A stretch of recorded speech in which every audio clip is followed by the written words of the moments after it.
L'heure d'accueillir mes débatteurs de la première heure. Jules Torres, journaliste politique au JDD. Bonsoir Jules. Bonsoir Stéphanie. Victor Hérault, journaliste politique à Valeurs Actuelles. Bonsoir Victor Hérault. Bonsoir Stéphanie. Alors jeudi prochain, la France commémorera les 10 ans des attaques islamistes du 13 novembre 2015 qui avaient fait 130 morts et plus de 400 blessés. Le ministre de l'Intérieur, Laurent Nunez, appelle les préfets à une vigilance renforcée en vue de cet anniversaire. Avant de revenir sur cette menace terroriste actuelle, je voudrais qu'on s'arrête quelques instants sur ces attaques terribles qui ont frappé notre pays. Bonsoir Xavier Reufer. Bonsoir. Vous êtes criminologue, spécialiste de ces questions justement du terrorisme. Effectivement, on s'arrête quelques instants sur ces journées terribles. C'était un petit peu notre 11 septembre. J'entendais un historien comparer ces attaques-là à ce jour funeste qui s'est produit aux États-Unis. Est-ce que vous feriez la même comparaison ? Alors, je voudrais d'abord vous faire part d'un étonnement, parce que les islamistes ne fêtent jamais aucun anniversaire. Donc le fait de dire attention au 11 septembre, voilà, pour une bonne et simple raison, c'est que ce sont des fondamentalistes, que les fondamentalistes croient fondamentalement à ce qui se passe dans leur religion, des intégristes, ils sont attachés à la base même de leur religion, et leur religion a un calendrier lunaire, c'est-à-dire qu'il n'y a pas possibilité de faire une commémoration dans l'islam. Et vous avez remarqué que le ramadan avance de 11 jours chaque année, parce que c'est le nouvel an lunaire, donc jamais Bin Laden ni qui que ce soit n'a fêté d'anniversaire. Alors que 30 ans après que les islamistes soient apparus comme menace, on ait encore un ministre qui nous chante qu'il faut faire attention aux anniversaires, c'est peut-être un peu avoir raté une étape, non ? Ça veut dire quoi ? Que pour vous, il n'y a pas de danger particulier sur cette journée-là ? Non, pas plus que d'habitude. De même qu'on nous avait raconté que le 11 septembre, c'était de la numérologie, n'importe quoi. Le seul critère qui rendait le 11 septembre comme date symbolique, etc., c'était des sottises, quoi. Donc, attention à ce qu'on arrive. Mais là, vous soulevez quelque chose de très intéressant, c'est que nos politiques ne comprennent pas l'islam. Ils ne sont pas penchés sur la question du tout. Non. C'est ce que vous nous dites, Xavier Reufer ? Non, c'est-à-dire ce que je dis, en plus de ça, c'est que l'islam sunnite, c'est différent pour les chiites, est une religion sans clergé. Il suffit d'ouvrir les yeux. Vous regardez que vous allez dans une synagogue ou dans un temple ou dans une église, le prêtre, le rabbin ou le pasteur fait face au public. Dans une mosquée, l'homme qui dirige la prière du vendredi, il est dans le même sens que les fidèles. Donc il n'y a pas de clergé, au sens où il y a un clergé, où il y a des curés et des évêques. Donc il y a tout. Ça va depuis les fanatiques les plus extrêmes à la Bin Laden ou à l'État islamique, jusqu'à des gens qui sont doux comme des agneaux. Il y a tout. Alors je voudrais vous faire justement écouter Laurent Nunez, un ministre de l'Intérieur qui mettait en garde contre ces menaces, cette journée-là en particulier. La menace terroriste dans notre pays demeure très élevée. Elle a changé de nature. On n'est plus sur la crainte d'attaques projetées comme elle s'était déroulée il y a 10 ans maintenant. Il n'y a pas de menace précise qui a été détectée. Mais on est dans un contexte, commémoration, contexte qui fait qu'évidemment, une attaque terroriste aura un tel retentissement qu'il est normal que l'on rehausse le niveau de sécurisation, notamment, et c'est ce que j'ai demandé d'ailleurs au préfet dans un télégramme, notamment pendant les commémorations qui vont se dérouler un peu partout sur le territoire national. Pour ce qui est de nos concitoyens, ils peuvent compter sur la présence, l'engagement total des services de renseignement qui en amont détectent des menaces et puis l'engagement de voie publique de nos effectifs de policiers, de gendarmes et de militaires du dispositif Sentinelle. Évidemment, il y aura une présence renforcée pendant toute la semaine.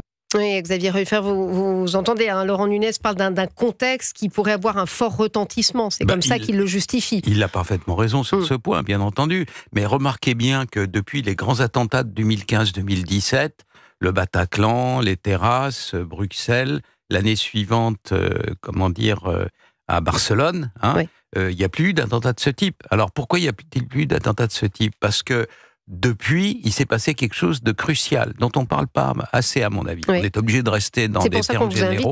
Merci. Donc, on est obligé d'en parler en termes généraux.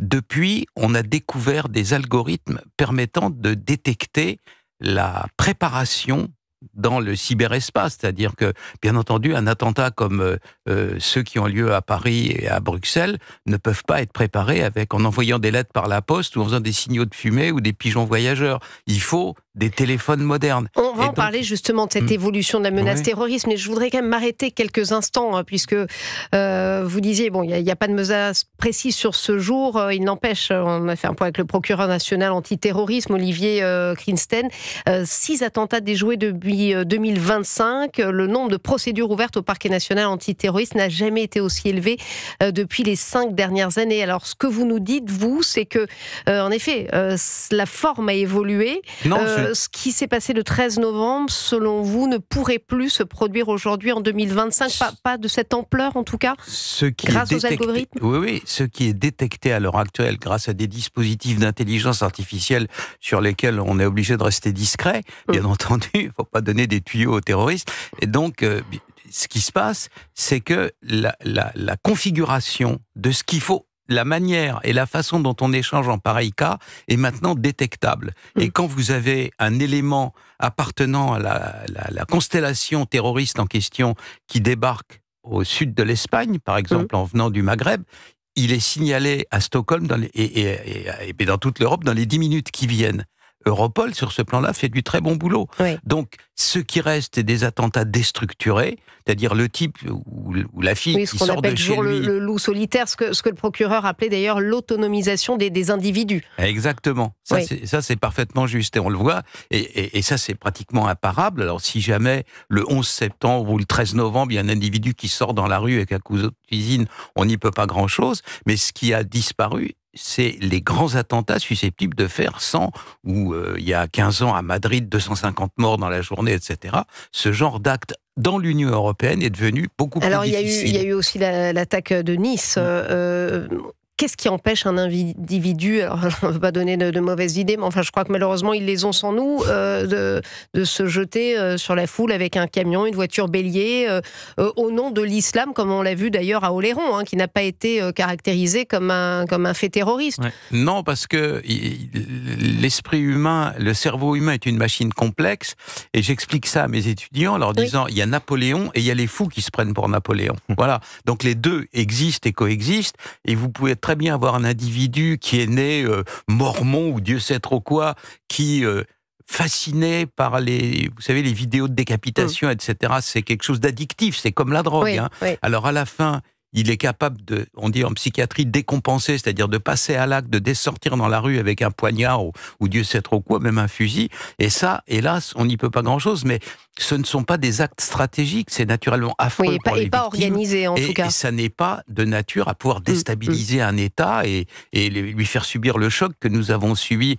Les États-Unis se sont jamais remis du choc du 11 septembre. Il y a autre chose comme enseignement. Vous parliez justement de ces scènes de violence, elles sont souvent sur Internet. Et c'est vrai que sur les 6 attentats déjoués dont on parlait depuis 2025, 100% des mises en cause avaient entre 17 et 22 ans. Donc de plus en plus jeunes. Ça aussi, c'est un fait nouveau et ça a évolué depuis 10 ans. Alors si je peux dire, c'est plutôt une bonne nouvelle. Quant à la fin de la Deuxième Guerre mondiale... J'entendais, je crois, un juge dire, oui, mais le problème, c'est on doit les prendre en charge beaucoup plus longtemps. Ça nous coûte plus cher, mais on peut au moins les prendre en charge. Non, ce que je voulais vous dire, c'est que, souvenez-vous de la fin de la Deuxième Guerre mondiale. Quand le Troisième Reich en était réduit à mobiliser des gamins de 15 ans, c'était que la défaite était proche, quoi. Donc le fait qu'il y ait des individus de plus en plus jeunes, de plus en plus impressionnables, de plus en plus fragiles, et qu'ils n'arrivent plus à mobiliser que ceux-là, l'époque, alors bien entendu, certains ont évolué, ils se sont achetés une cravate, c'est à l'heure actuelle le Premier ministre de la Syrie par exemple, mais des gaillards comme ça, qui faisaient 1m90, qui étaient des fanatiques dans le temps, qui étaient Al-Qaïda, etc., ils en recrutent de plus en plus difficilement, et maintenant c'est des jeunes fragiles. Oui. Justement, c'est extrêmement intéressant l'argument de Al-Shara, c'est-à-dire que c'est quelqu'un qui a fait ses armes, a fait ses gammes dans des groupements terroristes qui étaient complètement en dehors de la politique partisane en réalité, et qui a compris visiblement, que ça ne passait plus par là, que le salut de sa cause, celle de l'islamisme, ne passait plus par des attentats terroristes, ne passait plus par du terrorisme de grande échelle. Aujourd'hui, ils font de la politique, les islamistes. Bien entendu, vous avez raison, c'est l'apogée, ça a été le 11 septembre, et après ça, ça n'a fait que décliner, avec naturellement des résultats affreux par la suite quand même, mais dans le cas de la Syrie, la situation est un peu différente. C'est une splendide et une magistrale victoire d'Erdogan. Vous savez que tout le gouvernement islamiste syrien à l'heure actuelle, ce sont les harkis de la Turquie. Ils ont été sélectionnés un par les services de renseignement turcs il y a 10 ans à Idlib, dans le nord de la Syrie. Ils ont été amenés en Turquie. On leur a donné les meilleures études dans les meilleures universités et tous parlent le turc aussi bien que l'arabe. Erdogan a reconstitué l'Empire ottoman au moins jusqu'à Damas, ce qui est extraordinaire pour lui. On parlait de l'évolution, il y a quelque chose qui reste malheureusement immuable, c'est que la menace reste majoritairement djihadiste. Ça veut dire que de ce point de vue, c'est un échec. Non, parce qu'elle a tellement... tous les gens qui sont dans l'illicite, que ce soit les bandits, que ce soit les mafieux, que ce soit les terroristes, sont incapables d'affronter de face l'appareil d'État avec toute sa force. Songez que rien que la gendarmerie mobile et rien que les CRS en France, on ne parle même pas de l'armée, c'est 20 000 hommes. Voilà, donc qui va pouvoir affronter ça en race campagne? Donc ils se déplacent, et donc ce qu'il faut, c'est non seulement arriver à les suivre, mais mieux encore, essayer d'anticiper leurs mouvements pour les attraper avant qu'ils aient pu commettre un crime. Mais lorsqu'on se rend compte, je prends le cas de Salah Abdeslam, qu'on a déjà attrapé, qui est derrière les barreaux, mais qui arrive quand même manifestement à essayer de commanditer des attentats. Heureusement, on a réussi à récupérer ceux qui étaient entrés en contact avec lui grâce à une clé USB et un ordinateur. Mais quand on voit que même ceux qu'on a attrapés, qu'on a mis derrière les barreaux, arrive à fomenter des coups, on se dit que quelque part il y a ceux qu'on doit chercher à l'extérieur, mais il y a ceux qu'on doit surveiller davantage à l'intérieur aussi. Bien entendu, et c'est la raison pour laquelle, avec les moyens de corruption qui sont ceux de toutes sortes de groupes, ou d'intimidation, vous savez, l'intimidation, intimider des gardiens de prison, on sait où tes enfants vont à l'école, etc. Des fois, hélas, ça marche. Moi, je vous dis, on en parlait avant l'émission, j'étais encore récemment à Fleury-Mérogis, là, avec des gens qui s'occupent de la sécurité des prisons, justement, pour faire une conférence avec eux, et c'est tous les jours. Les menaces sont quotidiennes, et la pression sur les gardiens de prison, qui sont payés de manière scandaleuse, des queues de cerises, et donc il y a des pressions sur eux et sur leur famille, des gens dans des taulards leur donnent les numéros de leur voiture, etc., de voitures privées. Par le droit, parce que moi justement je parlais avec ces surveillants de Vendin-le-Vieil, ils sont désespérés de devoir accorder autant de droits parfois à certains prisonniers comme Salah Abdeslam qui en demandent manifestement toujours plus. Je voudrais justement vous faire écouter ce témoignage ce matin qui était poignant chez Elliot Deval sur Europe 1 de cette maman de victime d'un enfant qu'elle a perdu, qui était au Bataclan. Écoutez. J'ai perdu mon fils au Bataclan le 13 novembre 2015. On a bientôt 10 ans. Et je suis effarée par cette annonce d'une clé USB. Je pense qu'on fait un affront aux familles. C'est un affront qu'on fait aux familles en laissant faire ça. Lors du procès, j'avais dit que seulement nos enfants n'étaient pas morts pour rien. Mais en fait, ils sont morts pour rien et on en fabrique d'autres. Oui. On comprend l'émotion de cette maman. C'est désespérant. C'est le père de famille qui va vous répondre. On a naturellement le cœur serré à entendre ça. Mais hélas, jour après jour, vous savez, les malfaiteurs, ils sont usants. Les terroristes, c'est par vague, ça s'arrête. Le grand banditisme et donc les malfaiteurs, et par conséquent, quand ils sont détenus, les terroristes aussi, parce que ça, ils sont coincés, ils sont usants, parce que tous les jours, c'est la vague qui heurte le rocher.